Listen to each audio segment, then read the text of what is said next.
Good afternoon, and welcome to this, the first debate presented by the City Club of Cleveland in this very important fall election cycle. I'm Jim Foster, Executive Director of the City Club. The City Club has a great heritage of hosting debates for public office and important issues. This issue of county government reform has been discussed in our community for a long time, and it certainly appears that change is going to come.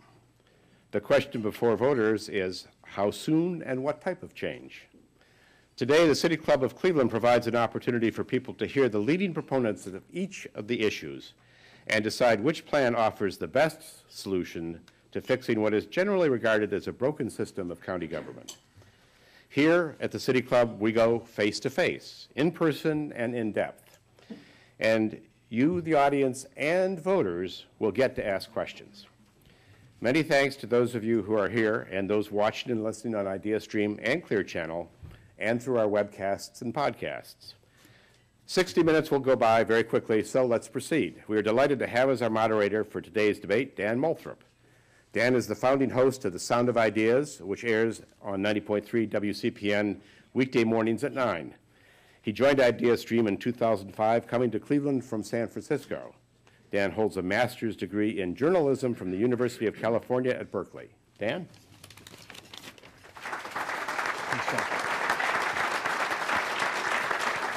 Thank you, Jim, and welcome to all of you here at the City Club of Cleveland. Welcome to all of you as well listening online and on the air on WCPN and on Clear Channel stations. I'm delighted to moderate this debate between advocates of issues 5 and 6. Cuyahoga County Commissioner Peter Lawson Jones is a leading advocate for issue 5. That issue, if approved, will elect a commission to study and then recommend a change in the form of Cuyahoga County government that will be placed on the ballot next year. Parma Heights Mayor Martin Zanotti is arguing for issue 6, a specific proposal to change that would include an elected county executive and an 11-member county council.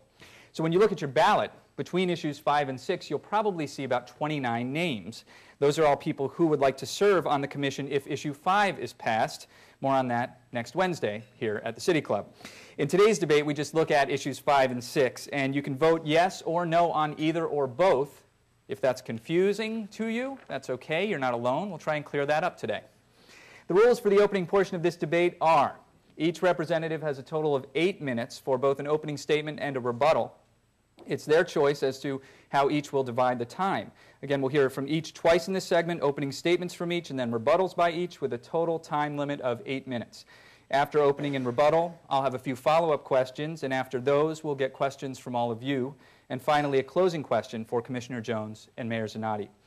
We're pleased to welcome the audience with us here today. I know many of you support either one or the other of these causes. We appreciate you giving a chance for everyone to be heard. The order of presentation was determined by a drawing a few moments ago. Commissioner Jones, representing issue 5, will present first. Well, thank you, Dan. And being here at the Citadel of Free Speech on rather sacred and hallowed ground, I've got to start out with a confession. And that confession is that there are actually some things in the issue 6 proposal that I like. And I will further acknowledge that issue 6 was not drafted by the devil and his acolytes, and issue 5 was not drafted by a host of heavenly angels. I say this because of the rhetoric that's been flying back and forth over the last several weeks. And in one corner, you would believe that you would find unrepentant defenders of the status quo and obstructionists. In the other corner, you would have a group of men and women who really weren't interested in government reform, but instead are simply interested in a power grab. The fact is that there are some similarities in the proponents of issues 5 and issue 6, and I'll just share quickly what they are. Number one, both groups believe that we should adopt a charter.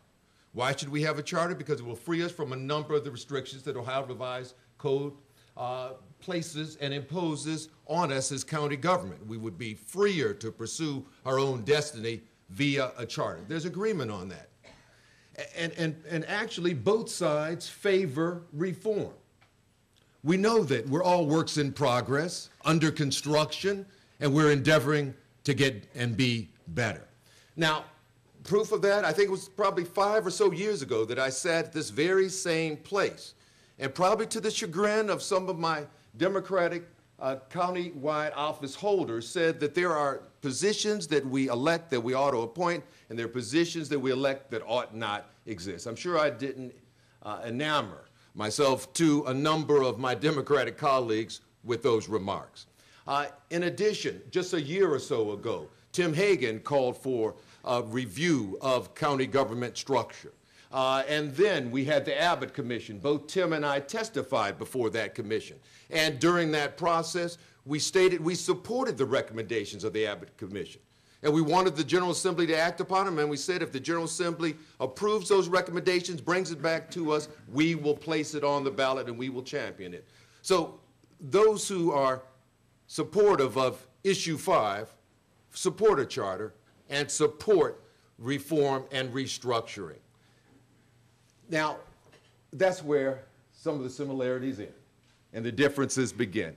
First, very quickly as to process.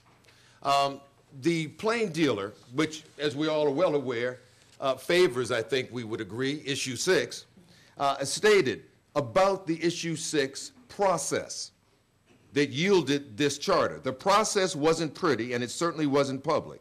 For months, revolving cast of characters met separately and always behind closed doors. Only belatedly did they expand their circle to include minorities, labor, and other stakeholders in the region's future. I just want to focus on that last part, stakeholders, the exclusion of certain stakeholders. As you know, over the past week or so, there's been the discussion about campaign finance in the context of countywide office holders. The real point in that discussion is not so much the back and forth between whether our prosecutor should return donations and was he soliciting donations from his employees. That's really less consequential than the key point is that that issue was not addressed in the Issue 6 charter. And when asked why, quite honestly and candidly, Mayor Zanotti responded, we missed it. Why was it missed? Because some of the critical stakeholders, like Catherine Terser, the Legislative Director of Ohio Citizen Action, Greg Coleridge, Director of Economic Justice and Empowerment Program for the Northeast Ohio American Friends Service Committee, were not at the table. Similarly, there was a proposal relative to the Public Defender's Office. Thank goodness somebody from the Ohio Public Defender's Commission saw what was being proposed, and even though they hadn't been invited to the table, they quickly made it clear that the election of a public defender probably would not be in the best interest of this county, and then the change was made. But the fact is, somebody like that should have been at the table immediately. Issue 5, on the other hand, gives the opportunity for everybody throughout the county to be heard on this important issue of county government restructuring through town hall meetings, public discussions, public deliberations over the next year. But the Issue 5 slate that I happen to be supporting has also pledged that not only will they have town hall meetings, but they will craft a charter, and that charter will be on the ballot in November 2010, and that charter will represent real change. A couple of other things, because I only have 8 minutes in the way of an opening statement. Let's get beyond even process, and let's get to the nitty-gritty, the substance of Issue 6. And this is where we really have strong disagreements with what's been proposed in the Issue 6 charter. Number one, I bet you everybody in this room, if I asked you to raise your hand, would say, yes, I'm for regionalism. But unfortunately, Issue 6 takes us in the exact opposite direction because it divides the county into 11 wards. And those ward councilmen and councilwomen will soon be butting heads over who gets an economic development project, which community-based organization gets a grant from county government, over who gets a road repaired, who gets a culvert or a bridge fixed. We don't need that at the county level. We don't need that element of parochialism to come into play. Another thing, county executive. No matter what you think about whether we need a go-to guy or gal at the county level,